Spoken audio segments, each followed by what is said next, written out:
Como vimos en un video anterior, una derivada es por definición un límite, por lo que cada vez que quisiéramos encontrar una derivada, en teoría deberíamos hallar un límite. Sin embargo, lo que podría ser una buena noticia para algunos es que existen fórmulas para hallar las derivadas en las cuales por ningún lado aparece el límite. Lo invito a quedarse y entender de dónde es que salen esas fórmulas. Y para el caso de hoy vamos a ver la fórmula de la derivada de una potencia. Para ello vamos a empezar con una motivación, luego encontraremos una derivada por límites, luego haremos una pseudo demostración y finalmente haremos unos ejemplos en donde aplicamos esa fórmula que encontramos. Lo primero que tenemos que hacer es el repaso de cómo encontrar la potencia de un binomio. Les pregunto, ¿a qué es igual x más y al cuadrado? En este momento deben haber dos tipos de respuesta. Los que dicen que es igual a x cuadrado más y cuadrado. ¿Es esto correcto? Pues si su merced pensó que esto era cierto, no solamente tenemos algunos problemas de álgebra, sino que no hemos mirado suficientes memes, porque el internet está lleno de memes que nos recuerdan que esto no es cierto. La otra respuesta posible es esta, que es la acertada. X más y al cuadrado es un trinomio cuadrado perfecto y nos enseñan una oración que dice que es el primero al cuadrado más dos veces el primero por el segundo más el segundo al cuadrado. Ahora, una pregunta más interesante sería, ¿a qué es igual x más y todo al cubo? Ah, bueno, este es un trinomio cúbico perfecto. ¿Y qué pasa si nos ponemos más interesantes y preguntamos por x más y no a la 3 al cubo, sino a la 6? Y es que así puedo seguir con cualquier potencia. Y ya uno no se va a saber de memoria todo ese chorrero de fórmulas. Entonces, para poder encontrar a qué es igual eso, lo que tenemos que hacer es repasar el triángulo de Pascal. Bueno, en realidad una opción más elaborada sería estudiar el teorema del binomio de Newton. Pero como estamos haciendo este video para niños pequeñitos, entonces vamos a hacerlo por medio del triangulito de Pascal. ¿Cómo es el triangulito de Pascal? Pues mire, su merced coloca en la parte de arriba un 1. Luego, en las esquinas siempre vamos a colocar un 1. Bajo de nivel, en las esquinas 1. Entonces ahora voy a bajar de nivel, por tanto en las esquinas coloco 1. En esta línea, justo en la mitad de dos números, siempre voy a colocar la suma. Entonces 1 más 1, pues 2. Voy a bajar de nivel, entonces coloco en las esquinas 1. Y ahora en la mitad de estos dos números coloco su suma. En la mitad de estos dos coloco su suma. 1 más 2, 3. 2 más 1, pues también da 3. Y así continuamos. Voy a bajar otra línea, entonces en las esquinas 1, en la mitad de estos dos números su suma. 1 más 3, 4. 3 más 3, aquí vamos a colocar 6. Aquí en la mitad de estos dos, 3 más 1, 4. Siguiente línea, en las esquinas 1. En la mitad de estos dos colocamos 1 más 4, 5. En la mitad de estos dos, 4 más 6, 10. 6 más 4, 10. 4 más 1, 5. Y así podemos continuar hasta que nos aburramos. Bueno, en realidad no hasta que nos aburramos, sino hasta que este número coincida con el exponente de nuestro binomio. ¿Cómo así? Pues miremos un ejemplo. Expande el binomio x más h a la 4. Entonces, ¿qué hacemos? Pues en el triángulo de Pascal me fijo en la línea cuyo segundo número es 4. ¿Por qué 4? Porque este exponente es 4. O mejor dicho, si no cuentan los unos, el numerito de acá debe ser el mismo del exponente. Como estamos mirando x más h a la 4, entonces la línea que me va a servir es esta. 1, 4, 6, 4, 1. Esta línea, estos numeritos, voy y los copio en mi ejemplo. Entonces los copiamos. 1, 4, 6, 4, 1. ¿Y esto para qué me va a servir? Ah, esos van a ser los coeficientes para poder expandir esta cosa. ¿Cómo vamos a escribir aquí las cosas? Pues la primera letra, el primer término del binomio, va a empezar a este exponente. Tenemos x a la 4. Y en los siguientes términos, esta letra va a empezar a bajar su exponente. Entonces empezó en x a la 4, luego x a la 3, a la 2, a la 1 y en el último término ella no está. La segunda letra va a ser lo contrario. En el primero aquí no está, luego aquí va a estar a la 1, luego a la 2, luego a la 3 y termina a la 4.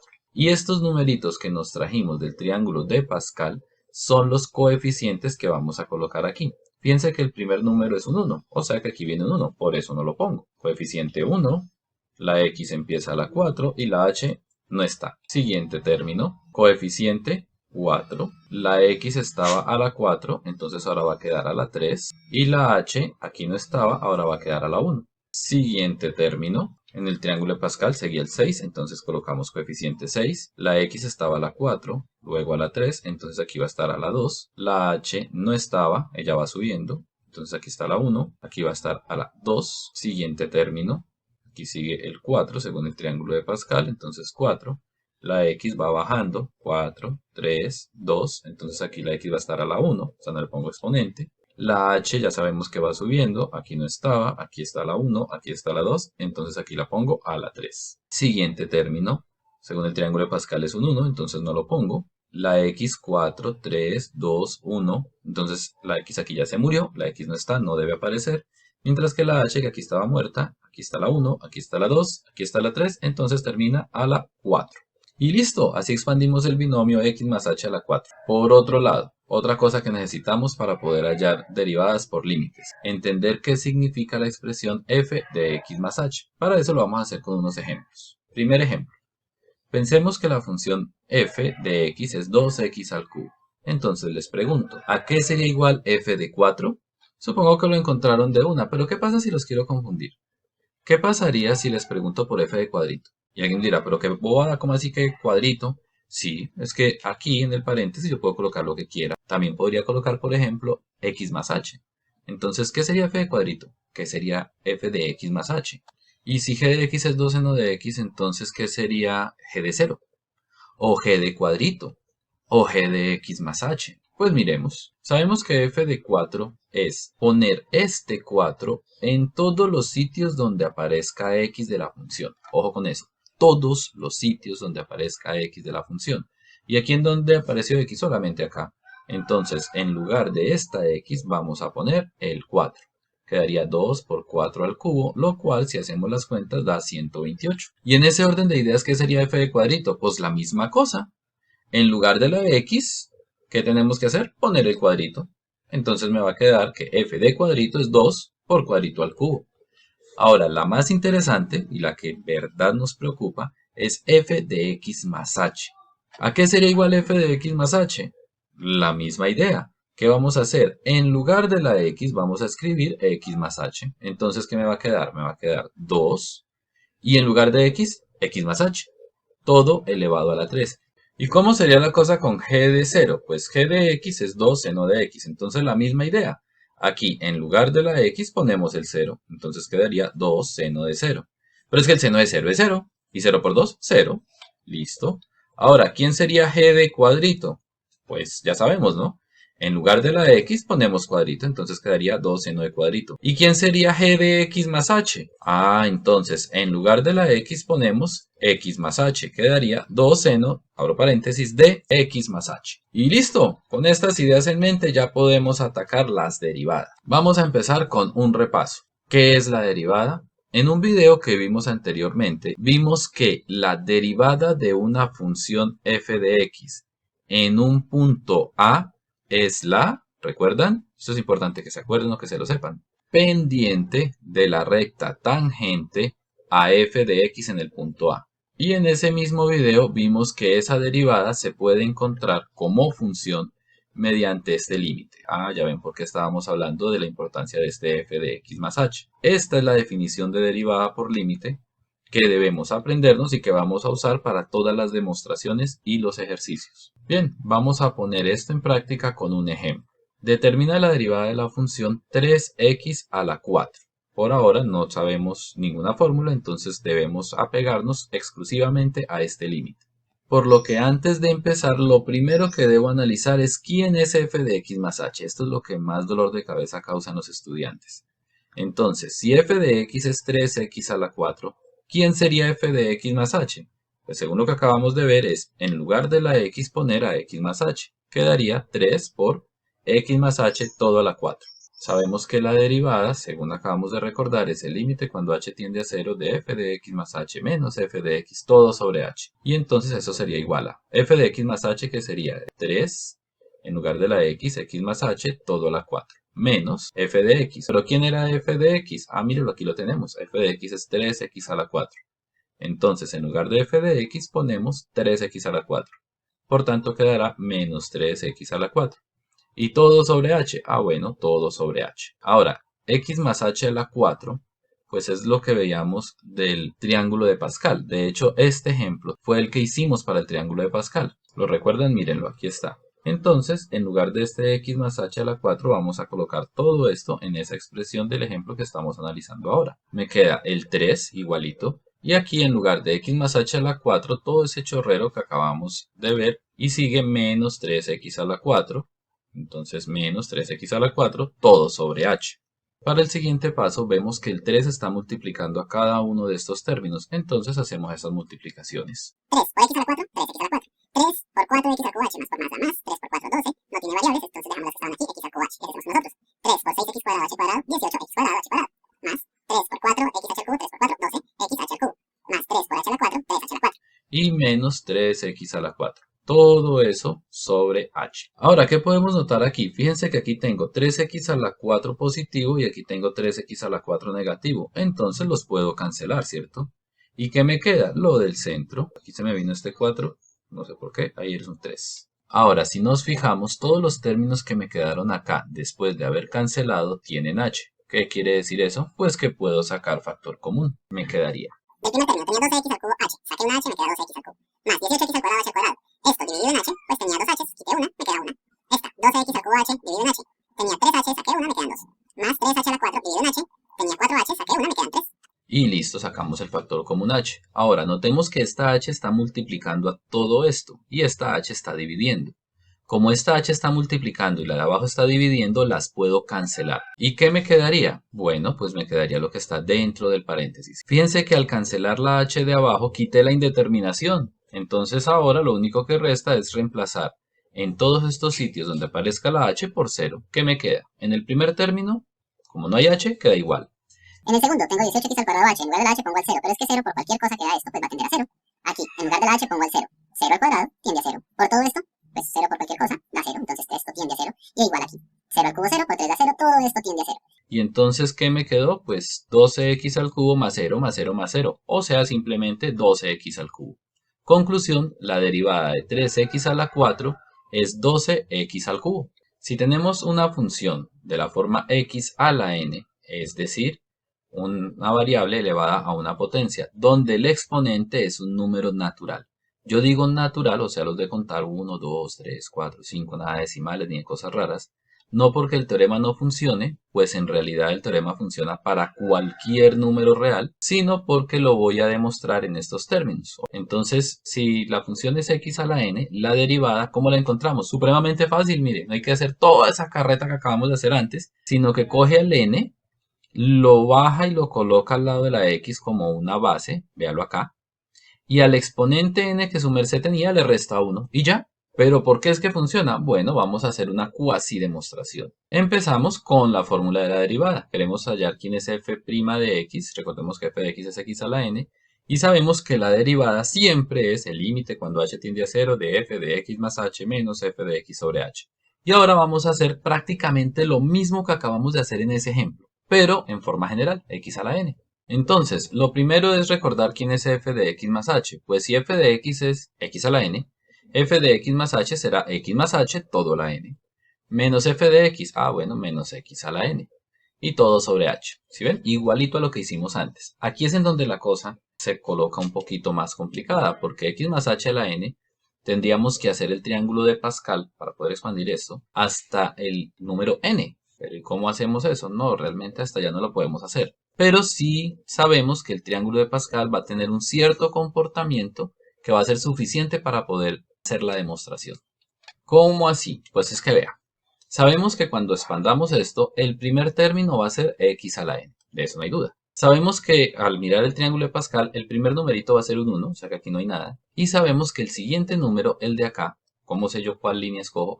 Porque es que el de acá tiene que ser una n. Ahora, sabemos que si esto es x a la n, la que aparezca acá deberá ser n menos 1. Por su parte, la h, sabemos que en el primero no estaba y que aquí sí debe aparecer, entonces ahí debe estar la h a la 1.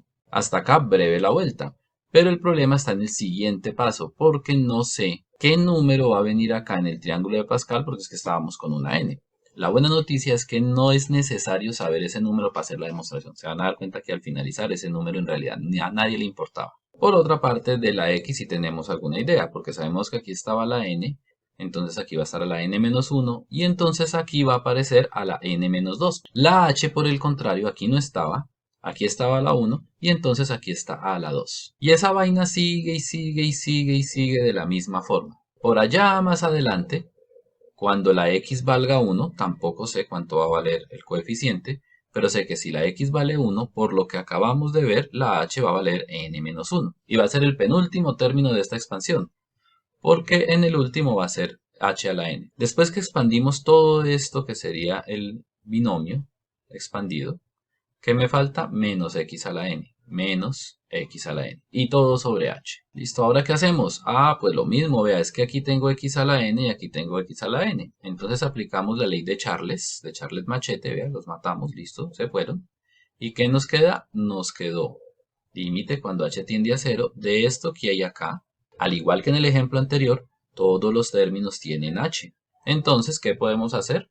Claro, le vamos a sacar factor común h. ¿Y qué me queda si le saco el factor común h? Pues mire, este era nx a la n menos 1. Y quité la h, entonces me queda nx a la n menos 1. Este era el numerito ese que no sabemos cuál es, x a la n menos 2, h a la 2.